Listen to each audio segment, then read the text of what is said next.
Hello friends, कैसे हो आप सभी। स्वागत है आपका अपने इस यूट्यूब चैनल रोजगार विद प्रीतम में। तो मेरे प्यारे दोस्तों, आज हम पढ़ने वाले प्रारूप समिति के बारे में। थंबनेल तो आपने देख लिया होगा कि प्रारूप समिति में इतने सारे सदस्य थे, तो डॉक्टर भीमराव अंबेडकर ने प्रारूप समिति में अकेले रहते हुए कैसे काम किया, और जो प्रारूप समिति में रह करके अकेले ने जो काम किया वो काबिले तारीफ है। तो मेरे प्यारे दोस्तों, प्रारूप समिति के साथ साथ हम डॉक्टर भीमराव अंबेडकर के योगदानों को भी पढ़ेंगे जो संविधान में है। इसीलिए उनको कहा गया है भारतीय संविधान का आधुनिक मनु, या अगर देखा जाए तो भारतीय संविधान का जनक, भारतीय संविधान का पिता। यानी किस लिए भारतीय संविधान का पिता डॉक्टर भीमराव अंबेडकर को कहा गया है, तो आइए हम देखते हैं इस वीडियो में उनके योगदान को। अगर हम बात करते हैं प्रारूप समिति की, तो प्रारूप समिति के बारे में चर्चा करने से पहले हमें जो संविधान हमारा जो बना हुआ है, उनके जो सलाहकार है जिन्हें कहते हैं संवैधानिक सलाहकार,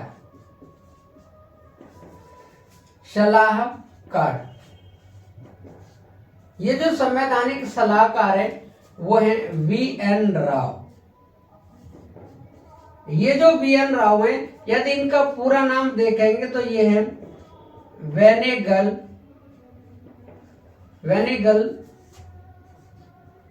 नरसिम्हा राव। यानी संविधान के संवैधानिक सलाहकार कौन थे, तो संविधान के संवैधानिक सलाहकार थे वी.एन. राव।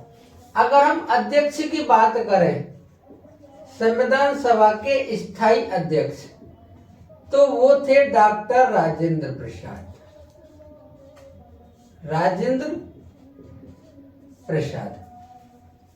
डॉक्टर राजेंद्र प्रसाद संविधान सभा के स्थायी अध्यक्ष हैं और संविधान सभा के संवैधानिक सलाहकार वी.एन. राव। 1947 में भारत स्वतंत्रता अधिनियम लाया गया। इस भारत स्वतंत्रता अधिनियम के पश्चात संविधान सभा में 3 परिवर्तन देखने को मिले। उन 3 परिवर्तनों में यदि देखा जाए, 3 परिवर्तनों में जो सबसे पहला जो परिवर्तन देखने को मिला कि संविधान जो सभा थी, यानी जो संविधान सभा थी, उसको संपूर्ण रूप से स्वतंत्रता मिल गई। यानी जो संविधान सभा थी उसको 1947 का जो भारत स्वतंत्रता अधिनियम आया, उसी के अनुसार भारत आजाद हो गया।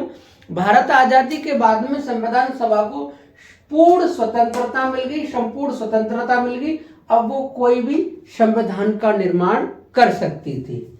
दूसरी बात बताएं, दूसरा जो परिवर्तन देखा गया है 1947 के बाद, दूसरा परिवर्तन जो देखा जा रहा है, ये कहा गया है कि संविधान सभा एक विधायिका के रूप में काम करने लगी, जिसके 2 काम थे। पहला काम था, जब ये संविधान सभा संविधान का निर्माण करती तब अध्यक्ष होते डॉक्टर राजेंद्र प्रसाद, और जब ये संविधान सभा संसद के रूप में कार्य करती, संसद का कार्य करती, तब उस समय अध्यक्ष होते जी.वी. मावलंकर।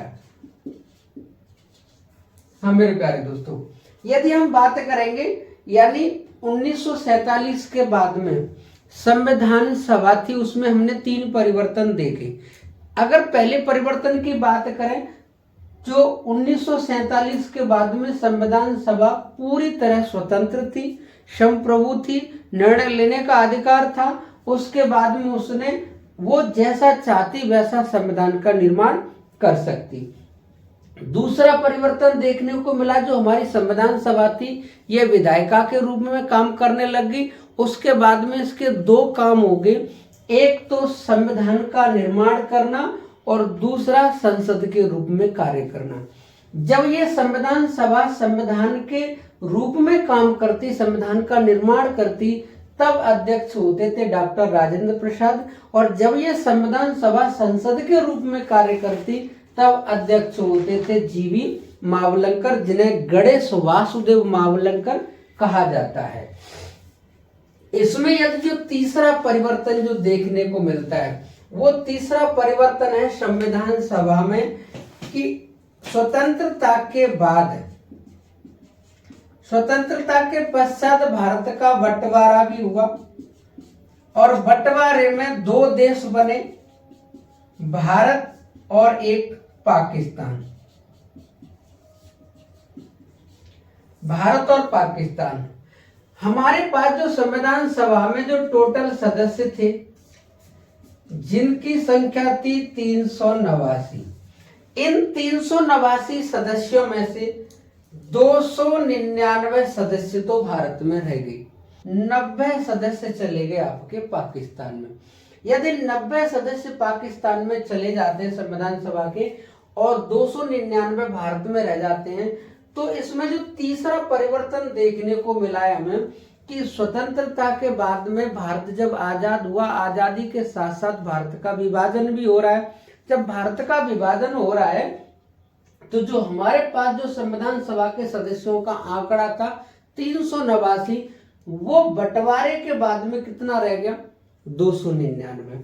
जब ये 299 के आंकड़े की बात आती है तो जो हमारा जो भारत है, भारत को यदि देखें तो भारत हमारा इस तरीके से है।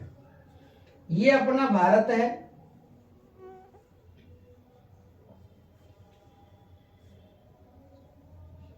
ये अपना भारत है, ये नेपाल, ये सिक्किम, ये भूटान, यहाँ पे ये अरुणाचल प्रदेश, ये इस तरीके से यहाँ त्रिपुरा, ये बांग्लादेश को क्रॉस करते हुए ये इस तरीके से, यानी ये अपना भारत है।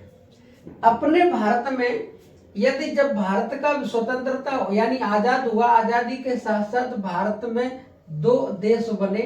ये जो दिखाई दे रहा है ये है आपका पाकिस्तान, और ये जो दिखाई दे रहा है ये है वर्तमान में बांग्लादेश। लेकिन ये इसको पहले बोलते थे पश्चिमी पाकिस्तान और इसको बोलते थे पहले पूर्वी पाकिस्तान। लेकिन जब ये पूर्वी पाकिस्तान और पश्चिमी पाकिस्तान थे, इसी पूर्वी पाकिस्तान में यहाँ पर एक सीट थी जिसका नाम है जयसुर कुलना। जयसुर कुलना, इसी जयसुर कुलना ये वाली जो सीट है ये आजादी से पहले पड़ती थी बंगाल में। यानी बंगाल में एक संविधान सभा की सीट जयसुर कुलना से एक व्यक्ति संविधान सभा के लिए चुन के आए जिनका नाम है डॉक्टर भीमराव अंबेडकर। अंबेडकर ये किस सीट से चुन के आए? जयसुर कुलना से।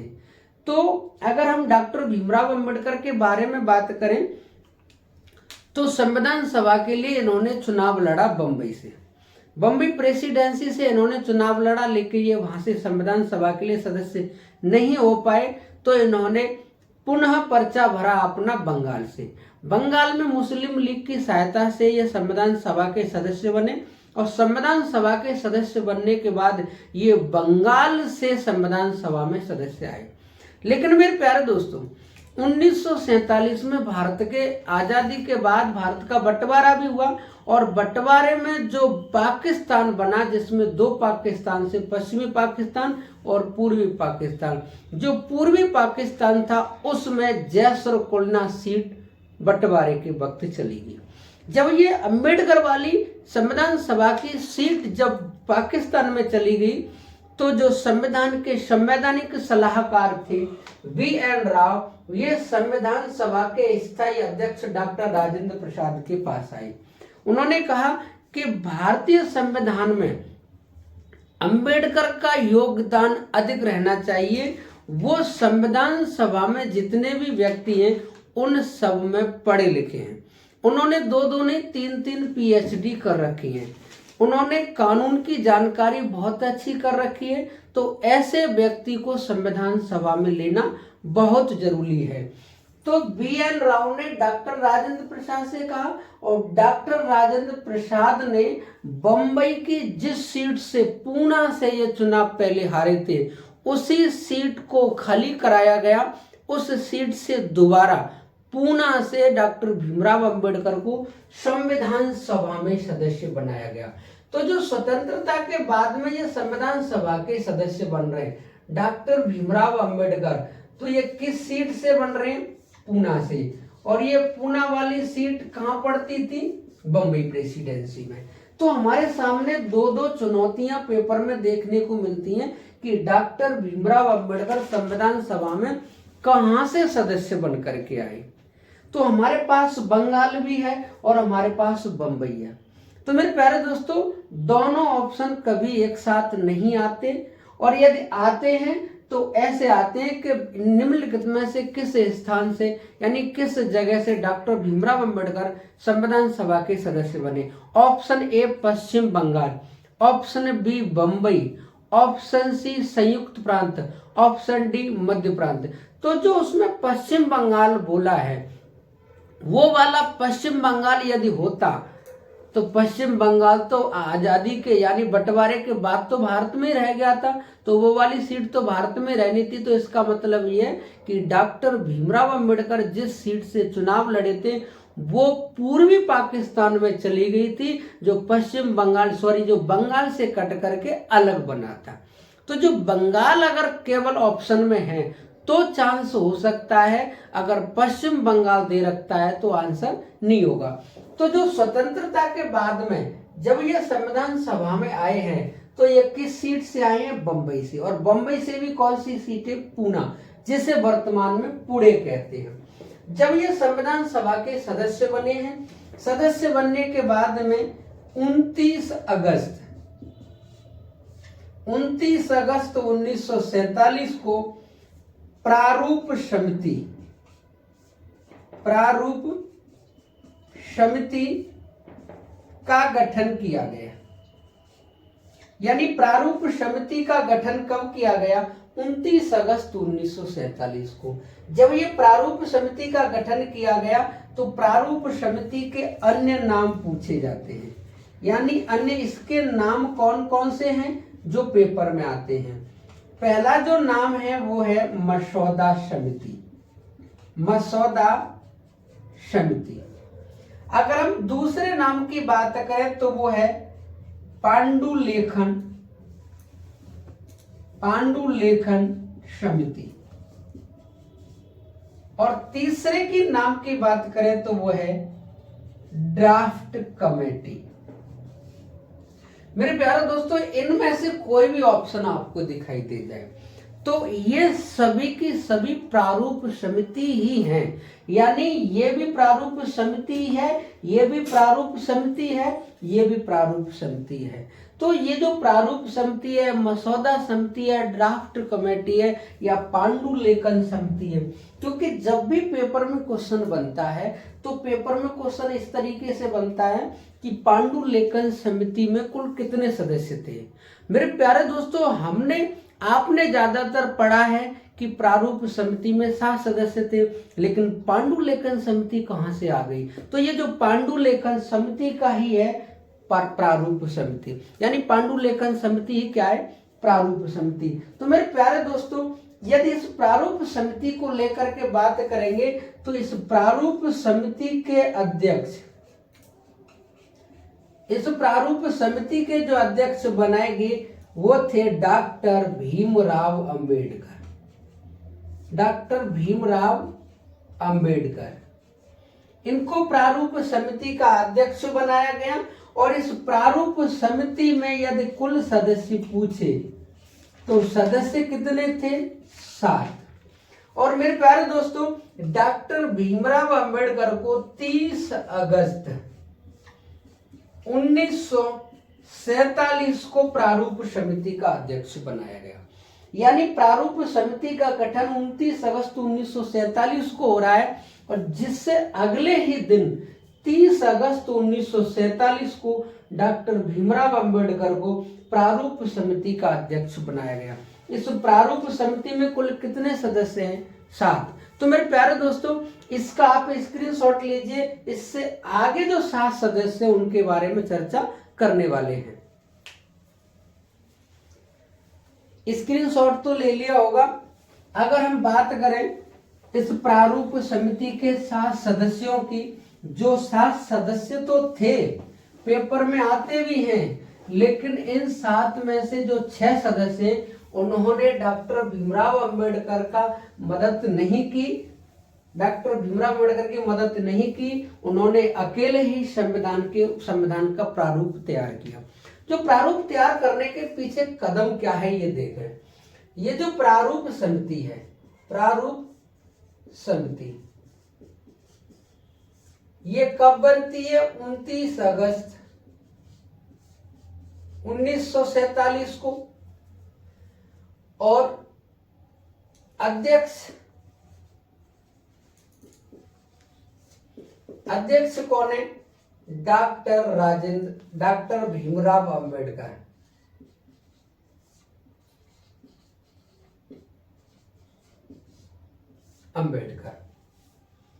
इनको अध्यक्ष कब बनाया गया? 30 अगस्त 1947 ईस्वी को। यानी ये दोनों ही क्वेश्चन आते हैं कि प्रारूप समिति का गठन कब किया गया? 29 अगस्त 1947 को। प्रारूप समिति के अध्यक्ष कौन थे? डॉक्टर भीमराव अंबेडकर। प्रारूप समिति के अध्यक्ष डॉक्टर भीमराव अंबेडकर कब बने? 30 अगस्त 1947 को। यदि हम प्रारूप समिति के सदस्यों की बात करें तो प्रारूप समिति में जो सदस्य थे वो थे 7 सदस्य। प्रारूप समिति में कितने सदस्य थे? 7। अगर प्रारूप समिति के अन्य नाम की बात करें, अन्य नाम, तो ये जो अन्य नाम है ये इसमें है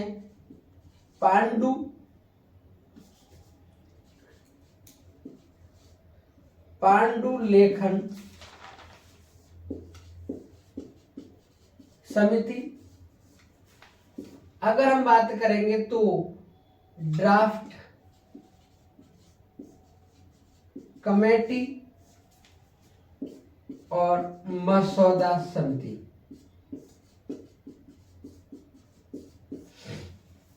यानी इसके प्रारूप समिति के अन्य नामों को लेकर के बात करेंगे तो मसौदा समिति भी इसी को कहते हैं, ड्राफ्ट कमेटी, पांडुलेखन। लेकिन यदि हम इन 7 सदस्यों की बात करें तो इनमें जो पहला सदस्य है वो है डॉक्टर भीमराव अंबेडकर। दूसरे नंबर पे हैं एन गोपाला स्वामी अयंगर। तीसरे जो सदस्य हैं वो हैं अलादी कृष्णामाचारी अय्यर। और जो चौथे सदस्य हैं उनका नाम है के एम मुंशी।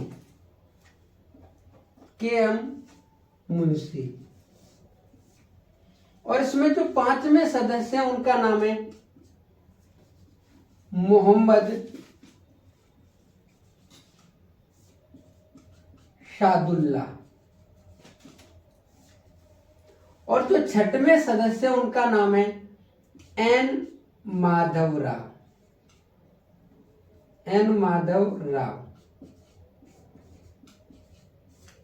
और जो 7वें सदस्य हैं उनका नाम है एन माधव राव के बाद में टी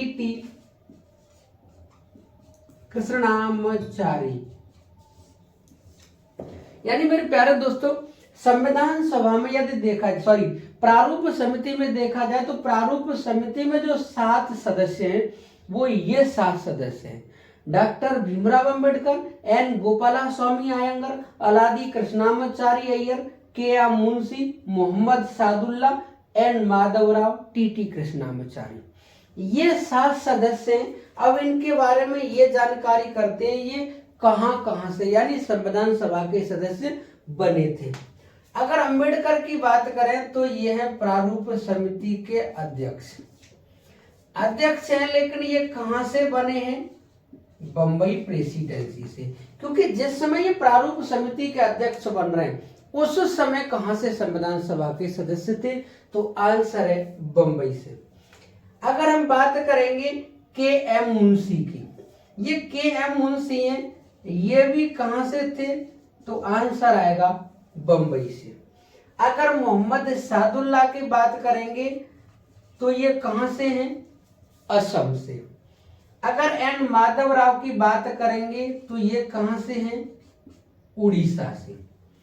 और एन गोपाला स्वामी अयंगर की बात करेंगे तो ये कहां से आए थे? मद्रास से। और यदि अलादी कृष्णामाचार्य अय्यर की बात करेंगे तो ये भी कहां से आए थे? मद्रास से। और टीटी कृष्णामाचारी की बात करेंगे तो ये भी कहां से आए थे? मद्रास से। तो मेरे प्यारे दोस्तों, संविधान सभा के जो सदस्य बन रहे हैं ये कहां से थे संविधान सभा के सदस्य? तो डॉक्टर भीमराव अंबेडकर जब ये प्रारूप समिति के अध्यक्ष बने उस समय बम्बई प्रेसिडेंसी से पूना वाली सीट से थे। और एन गोपाला स्वामी अयंगर है वो मद्रास से थे। अलादी कृष्णामाचारी अय्यर है ये मद्रास से थे। के एम मुंशी बम्बई से, मोहम्मद सादुल्लाह असम से, एन माधव राव उड़ीसा से और टीटी कृष्णामाचारी मेरे प्यारे दोस्तों मद्रास से। अब इसमें ज्यादातर जो क्वेश्चन बनते हैं वो ज्यादातर बनते हैं ये जो 6वें नंबर के जो सदस्य हैं एन माधव राव, ये जो उड़ीसा से राजघराने से आए हैं ये किसके स्थान पर आए हैं? तो एक संविधान सभा में सदस्य थे बी एल मित्र। बी एल मित्र ने अपना स्वास्थ्य खराब बताया, यानी स्वास्थ्य खराब के चलते इन्होंने प्रारूप समिति को छोड़ दिया।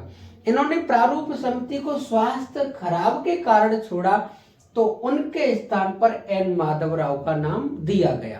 तो मेरे प्यारे दोस्तों, इन्होंने प्रारूप समिति को छोड़ दिया, नाम आया एन माधव राव का, लेकिन एन माधव राव राजघराने के उड़ीसा से थे, ये इस प्रारूप समिति में कार्य करने नहीं आए, तो ये नाम यहां से हटता है। अगर हम बात करेंगे 7वें सदस्य की तो वो है टीटी कृष्णामाचारी। तो ये जो टीटी कृष्णामाचारी हैं ये जो आए ये आए आपके डीपी खेतान के स्थान पर। डीपी खेतान, ये जो डीपी खेतान है इनकी मृत्यु हो गई 1948 में। इनकी मृत्यु के बाद में डीपी खेतान की मृत्यु के बाद में टीटी कृष्णामाचारी संविधान सभा के प्रारूप समिति के मेंबर बने थे। तो ये क्वेश्चन ज्यादातर पेपर में आता है कि प्रारूप समिति में एन माधव राव किसके स्थान पर आए थे? आंसर होगा बी एल मित्र के स्थान पर। अगर क्वेश्चन आता है टीटी कृष्णामाचारी किसके स्थान पर प्रारूप समिति के सदस्य बने तो आंसर आएगा डीपी खेतान। डीपी खेतान की मृत्यु 1948 में होगी। अब मेरे प्यारे दोस्तों, हमने जो थंबनेल देखा है उसमें यह लिखा है कि प्रारूप समिति में जब 7 सदस्य थे तो डॉक्टर भीमराव अंबेडकर को अकेले ही क्यों प्रारूप तैयार करना पड़ गया? तो मेरे प्यारे दोस्तों, ये चले गए छोड़ के, इनके स्थान पर इनका नाम आया लेकिन ये आए नहीं। डीपी खेतान की मृत्यु हो गई, इनके स्थान पर इनका नाम दिया गया, ये आए नहीं। इसके बाद में ये 2 व्यक्ति थे यहां से बाहर, भारत से बाहर, और 2 व्यक्तियों में से 2 व्यक्ति इनमें से ऐसे थे जो दिल्ली उनके लिए काफी दूर पड़ती थी, मद्रास से थे, तो वो मद्रास की वजह से दिल्ली नहीं आ पाए, और 2 बाहर थे देश से, और 2 के जगह पर 2 के नाम आए लेकिन वो आए नहीं। इस वजह से इनमें 6 के 6 व्यक्तियों ने मन से अंबेडकर के साथ कार्य नहीं किया। अंबेडकर के ऊपर अकेला जिम्मा इस प्रारूप का आ गया। अकेला प्रारूप का जब जिम्मा आ गया, उन्होंने अकेले रहते हुए इस प्रारूप समिति में जो काम किया, और काम करते हुए इन्होंने संविधान के 3 वाचन किए। संविधान के यानी संविधान सभा के वाचन, अगर हम संविधान सभा के वाचन की बात करें तो संविधान सभा के 3 वाचन हैं। संविधान सभा के जो 3 वाचन है वो 4 नवंबर 1948 से लेकर के ये 9 नवंबर 1948 तक रहा। यानी संविधान सभा का जो पहला वाचन है, पहला वाचन यानी संविधान सभा का जो पहला वाचन है ये कब से कब तक चला है, तो शुरू हुआ 4 नवंबर से और चला 9 नवंबर तक। यदि हम दूसरे वाचन की बात करें, ये पहला वाचन है, यदि हम दूसरे वाचन की बात करें तो ये दूसरा वाचन 15 नवंबर 1948 से लेकर के 17 अक्टूबर 1949 तक चला। जो सबसे बड़ा वाचन है, सबसे बड़ा वाचन, ये क्वेश्चन आया है पेपर में कि सबसे बड़ा वाचन कब से कब तक चला। 15 नवंबर 1948 से 17 अक्टूबर 1949 तक। और जो तीसरा जो वाचन है इसका टाइम है 14 नवंबर 1949 से लेकर 26 नवंबर 1949। और ये 26 नवंबर 1949 वाली वो डेट है जिस दिन संविधान बन करके तैयार हुआ। यानी जिस दिन संविधान बन करके तैयार हुआ उस दिन इसका लास्ट वाचन हुआ। तो संविधान सभा के कितने वाचन हुए? 3, 1, 2 और 3। और ये तीनों ही वाचनों का टाइम पेपर में पूछा जाता है। तो मेरे प्यारे दोस्तों, संविधान सभा में प्रारूप समिति का गठन, प्रारूप समिति के गठन के बाद उनका अध्यक्ष और अध्यक्ष के साथ सदस्य, और सदस्यों के न काम करने के कारण अकेले व्यक्ति ने जो कार्य को किया, इसीलिए एक संविधान सभा के सदस्य थे जिनका नाम है केवी राव। केवी राव ने डॉक्टर भीमराव अंबेडकर को संविधान का जनक और जननी दोनों कहा है। संविधान सभा ने डॉक्टर भीमराव अंबेडकर को आधुनिक भारत का मनु कहा है। तो मेरे प्यारे दोस्तों, ये उन संविधान सभा के सदस्यों ने ही कहा है जो संविधान सभा में इनके साथ सदस्य थे। तो संविधान का पिता डॉक्टर भीमराव अंबेडकर को खुद संविधान सभा ने कहा है। तो मेरे प्यारे दोस्तों, कैसी लगी क्लास? अगर क्लास अच्छी लगी हो तो अपने दोस्तों में शेयर करें, चैनल को सब्सक्राइब करें। जय हिंद, जय भारत मेरे प्यारे दोस्तों।